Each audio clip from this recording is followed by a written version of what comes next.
Seller leads, aka the holy grail of real estate deals, and you want more of them because you know that if you represent the seller, you essentially have all the power in the transaction. But capturing leads where you're representing the seller is one of the hardest types of leads to generate. Now, if you're just getting your reps in as a real estate agent, I know how appetizing these types of leads can be. However, without a solid strategy and some empathy, you might be investing a ton of time trying to acquire seller leads and end up getting lackluster results. What's up guys, Emmanuel here, founder and brand strategist over at Square One Group, where our mission is to help realtors build a unique brand for themselves online. And today's video is all about seller leads and how to get them. So let's go.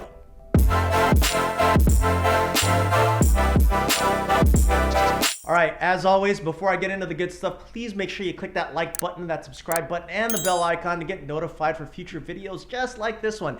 It helps the channel, helps keep YouTube happy, and continues to support us to create really awesome content just like this. So go ahead and click. Thank you so much in advance. Seller leads. It's a hot topic. In talking with realtors on a regular basis, this is one of the most common goals, if not the only goal that they all have in common. It's simply because in the eyes of most realtors, these are the best types of deals to have. The thing is, these are also the hardest types of deals to acquire. And that's primarily why I consider them to be some of the hardest types of deals to capture, nurture, and convert. Well, at least without building a solid strategy, that is. The good news is I am here to give you a brand new approach to implement if you're trying to capture some of these seller leads yourself.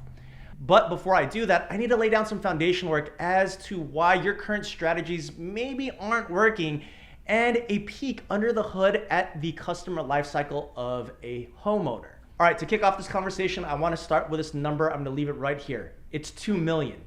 Now, according to HomeLight, there are over 2 million licensed real estate agents out there, and 1.3 of them identify themselves as realtors. That said, we can gather and really deduce two important pieces of insight from this data. One, you have a ton of competition out there, and two, chances are your friends, your family, and the homeowners out there probably already at least know at least one person within their sphere that is a licensed real estate agent. Now, historically, if you're looking for the right way to grow your business, typically you start representing buyers first. And if you did a good job representing the buyer in their transaction, when it comes time to sell, you will continue to represent them on the sales side of the transaction as well. Ideally, as you're starting your real estate business, the bulk of your transactions are really going to be buyer focused. Now let me hop over to my iPad real quick. All right, so this is you and this is the seller deals that you're really longing for and you're trying to get over the hump to get over here. Well, the reality is there is a step missing right here that you really need to solidify. And if you're starting off in your real estate business, the idea here is that you want to compound buyers in the initial transaction. So you're bringing in the buyers here. And then from there, over time, you will transition those buyers into representing them as the sellers, or really capturing those sellers' deals.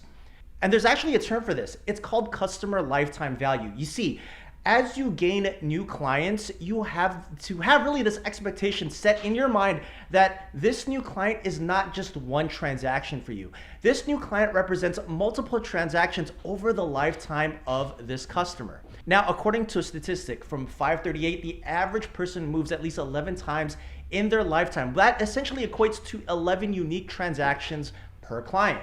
There's also another term I want to drop on you in the context of these transactions and really building your real estate business correctly. And that term is cost per acquisition.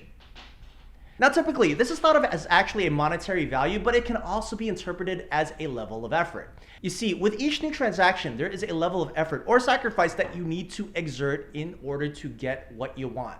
Now, in context of this little graph here, that level of effort is really trying to capture as many buyer leads as possible and create buyer transactions as possible in order to get to your final goal, which is representing more seller leads or more seller deals. So in context, if you want to get more seller transactions, then you need to put in the time and effort initially to really obtain that client and get them to their goal while providing an excellent experience so that eventually you can represent that client as a seller. That said, that is not what you're here for. You want to try to figure out another solution to try to get more seller clients. So let me present to you another strategy, which is what I alluded to in the beginning of this video.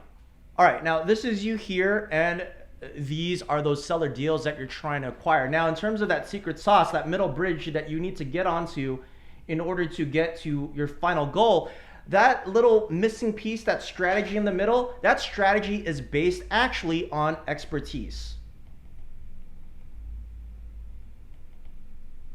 Now, in the book, The Challenger Sale, in a survey of thousands of salespeople, the authors explain that when the currency of a transaction is the exact same, then it becomes very hard to differentiate yourself as the right choice. However, if you position yourself to educate your clients on a strategy or maybe a result that they may have not been able to uncover before, you've effectively positioned yourself as the winner of a transaction against your competition. And you can do this by presenting yourself as an expert in a particular solution to a challenge that they're facing. Now, the idea here is that you want to go 1 inch wide and then 1 mile deep in a particular problem or pain point of a seller, and then be able to educate that seller on a new way of thinking, which will effectively position you as an expert. Remember, for high-ticket transactions, the average person would prefer to work with an expert instead of a generalist. And this is simply because the customer is likely to be looking for the best value for their particular transaction. By the way, I created a really great video on understanding and really breaking down value. Leaving that video right here, I highly recommend you go check it out. Now, simply put, it's within that point of enlightenment, through your education, that you can actually win a prospect that is potentially already working with another licensed realtor.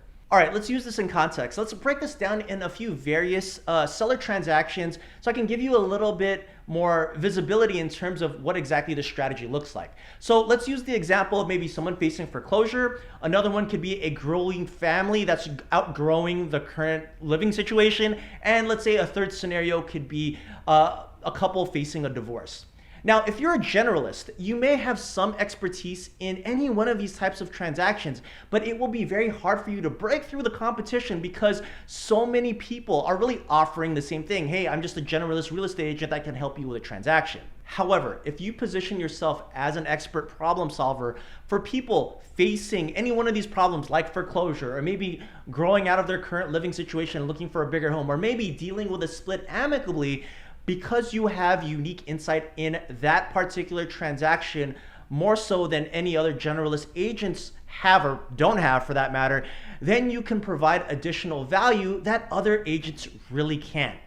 And through that process, you'll be able to effectively win more seller leads and more seller deals. Now, suffice it to say, in order to position yourself as an expert problem solver, you're going to need to curate and really create a whole campaign around you being the seller's problem solver. And I put that in air quotes to say loosely, but essentially it means that you need to put together a website, a landing page, ads, a campaign, the whole nine, in order to position yourself in the marketplace as that solution provider.